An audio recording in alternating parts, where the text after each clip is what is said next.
Buenos días. Amo tus buenos días. Es que nada más de escucharte ponen de buenas. No, bueno, y miren, este pelazo se acomodó a las 3:45 de la tarde, un cagadero que tengo con el pelo. Bueno, entonces. Pero qué tal de guapa se ve. ¿Qué tal? No, nos pintaron y todo. Es una cosa. Ahora sí van a ser los nuevos podcasts, maquilladas y pintadas. A mí se me hace que Vane se ve más bonita al natural, pero como ella dice, siempre una manita de gato nos ayuda a todas. Bueno, claro. Sería. ¿Te imaginas que en 20 años veamos los videos con los pelos así? O sea. Nos vamos a querer morir. Pero queríamos hacer este video podcast, ¿cómo le llamas? Es un video informativo. Un video informativo. Que estamos haciendo Tatiana y yo, porque hemos visto que hay una confusión, no constante ni nada, ¿no? Pero la Videoacademia Penitenciaria de México, que ya tenemos logotipo, gracias Manuelito que nos hiciste el favor de hacernos uno que es maravilloso, ya lo conocerán.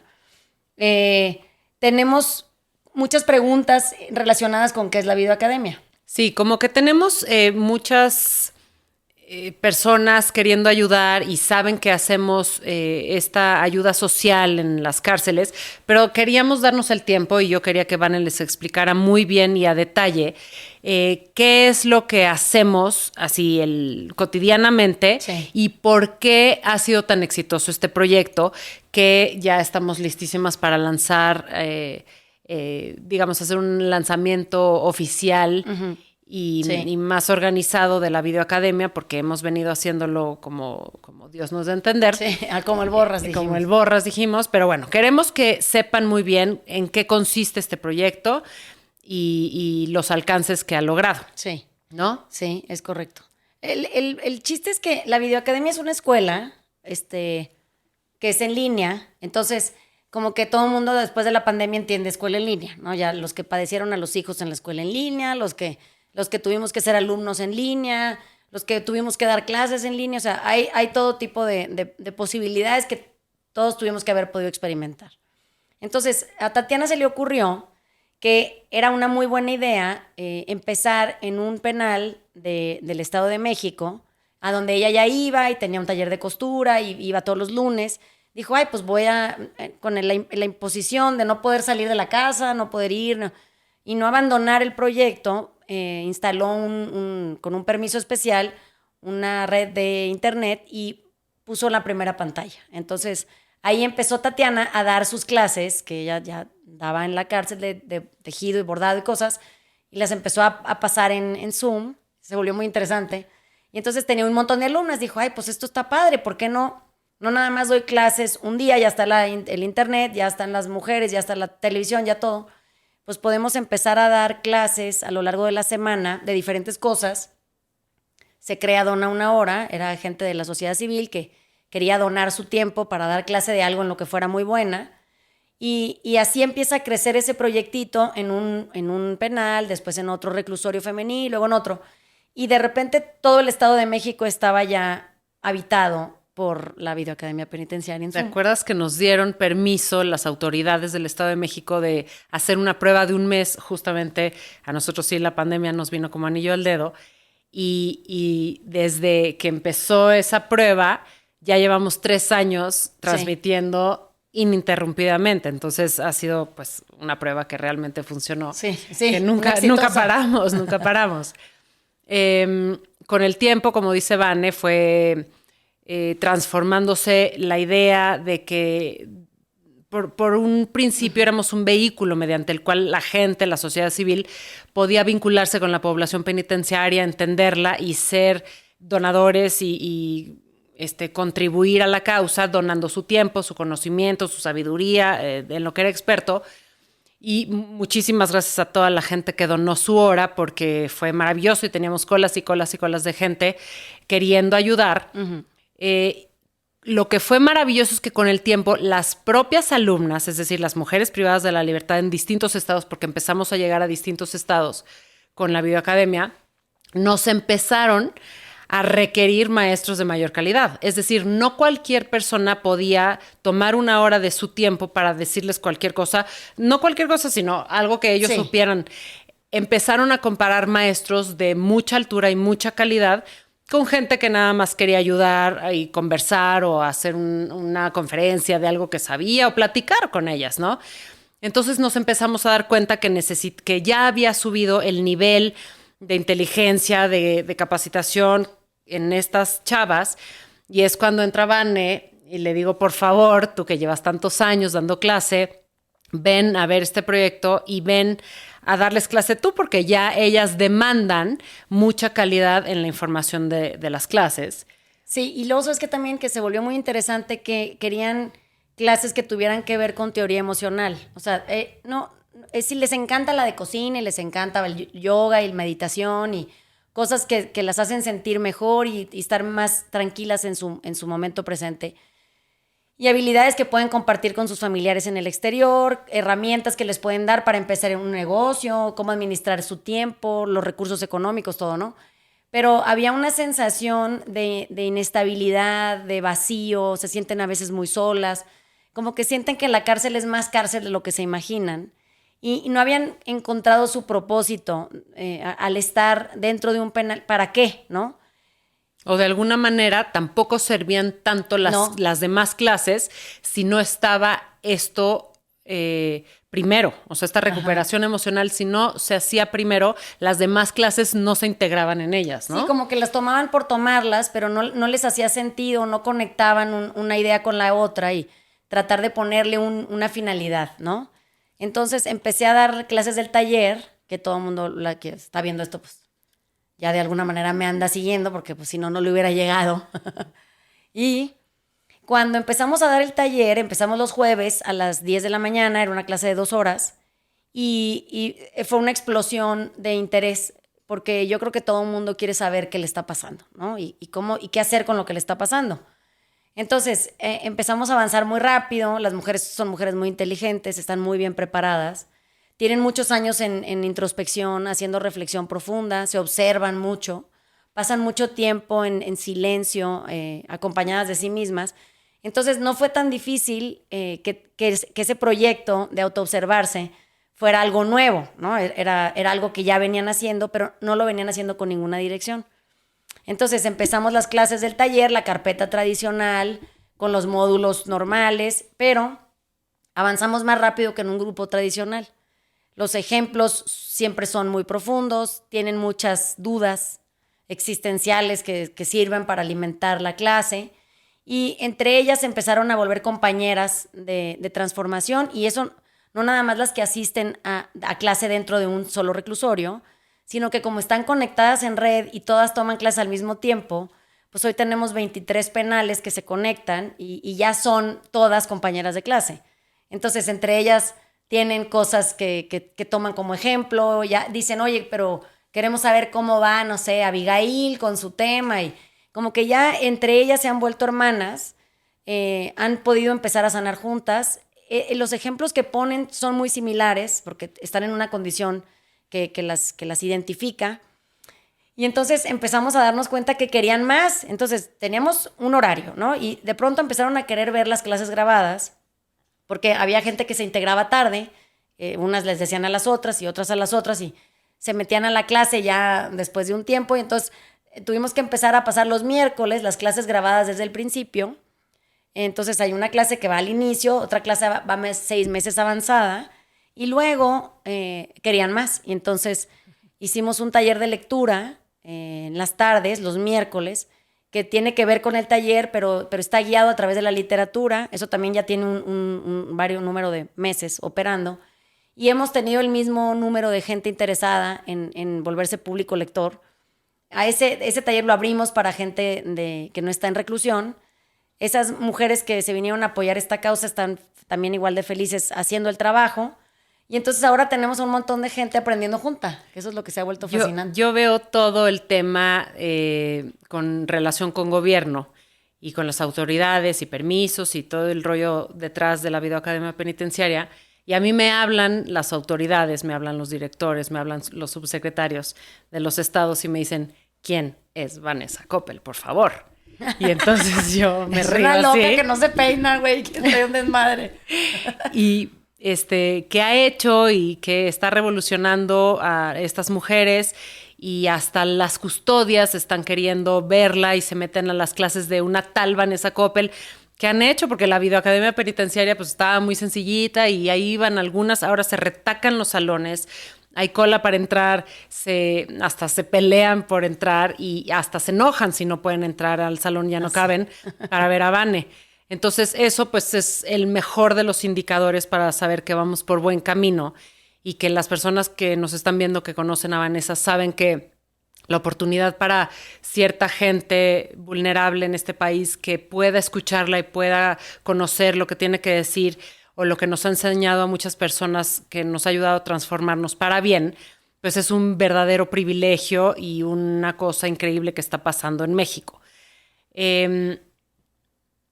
Nos gusta mucho, bueno, me gusta mucho pedirle a Vane que hable sobre narrar las cárceles desde otro lugar del común que hemos estado oyendo o imaginando.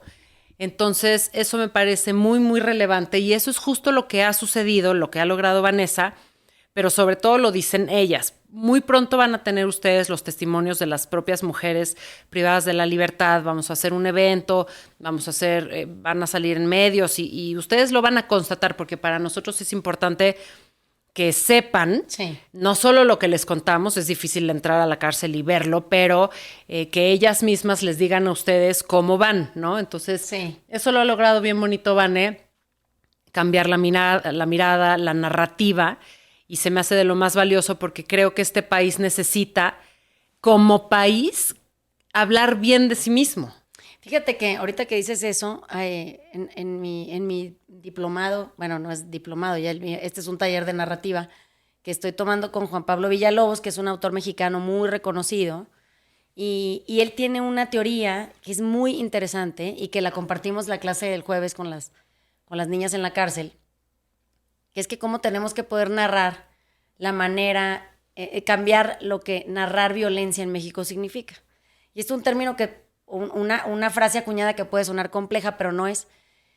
Entonces hay algo interesante aquí que a Tatiana le gusta mucho que yo explique, y a lo que se refiere Tati es que nosotros los mexicanos y en general en el mundo, pero aquí estamos hablando del país que conocemos, tenemos la tendencia a narrar violencia desde la novela negra, que es esta cosa cruda, sangrienta, es muy vulgar, es una forma de narrar violencia desde un sitio en donde hay un desgobierno, parece que la violencia opera a las personas, digamos, ya no las personas eligen ser violentas o no, simplemente ya están inmersas en eso y entonces son violencia.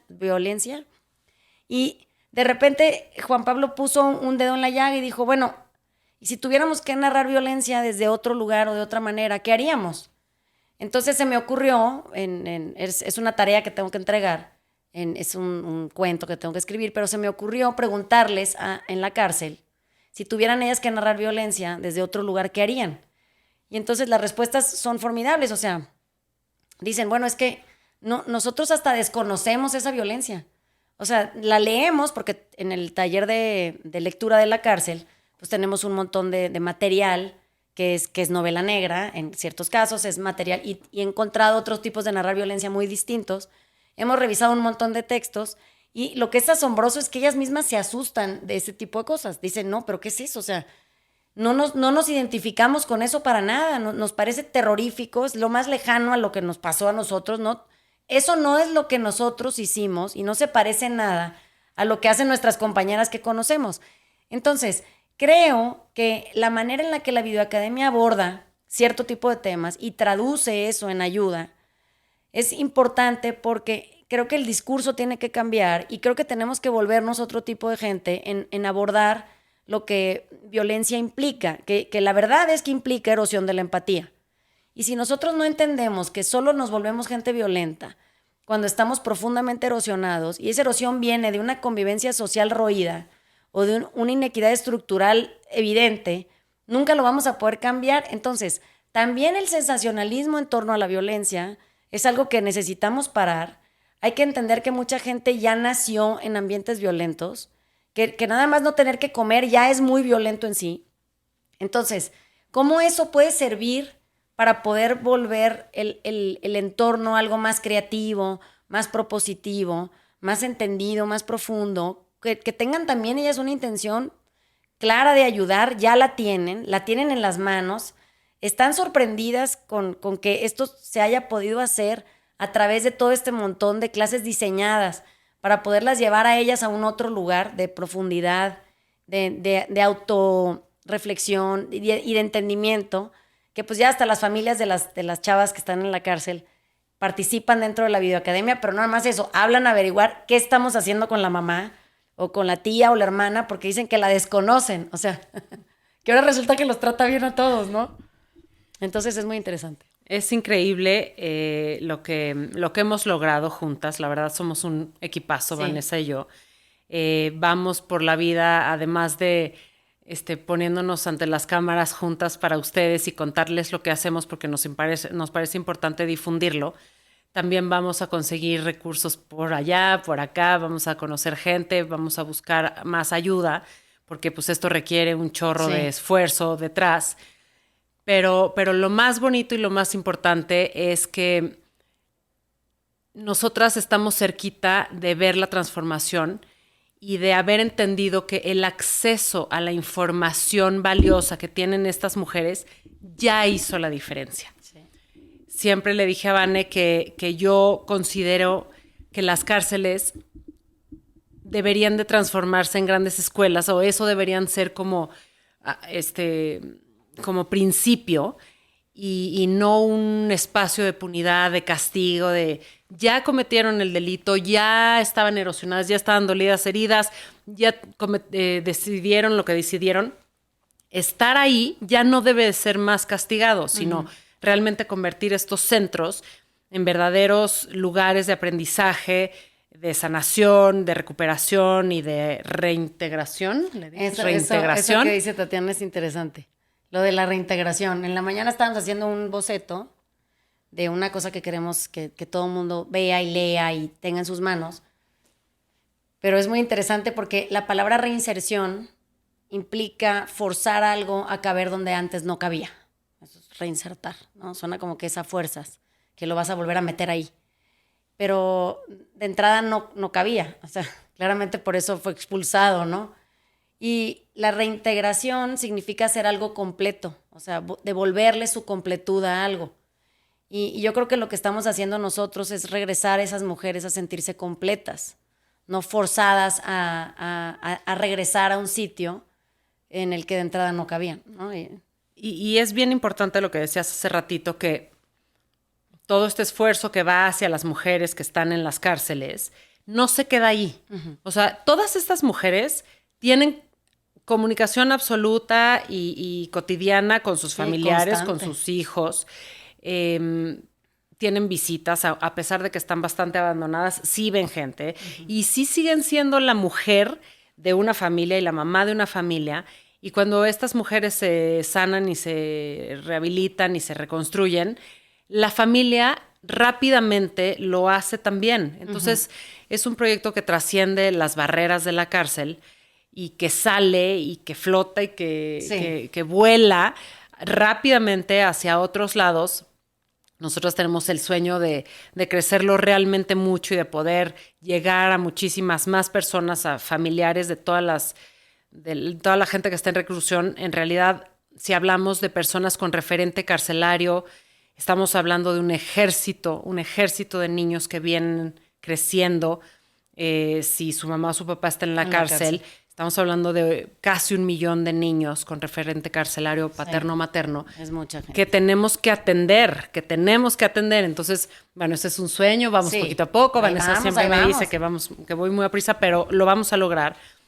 Ahorita vamos a lograr llegar a las 10,000 mujeres privadas de la libertad con este contenido, con esta videoacademia. Lo vamos a lograr muy pronto, vamos por ahí de la mitad, en muy poquito tiempo.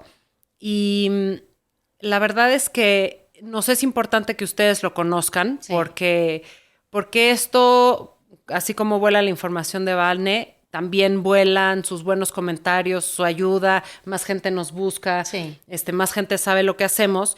Y sobre todo creo que la gran ayuda es que Vanessa logre transmitir a todas las personas, no solo a las de la cárcel, esta transformación, todos tenemos que cambiar, no solo ellas, ¿no?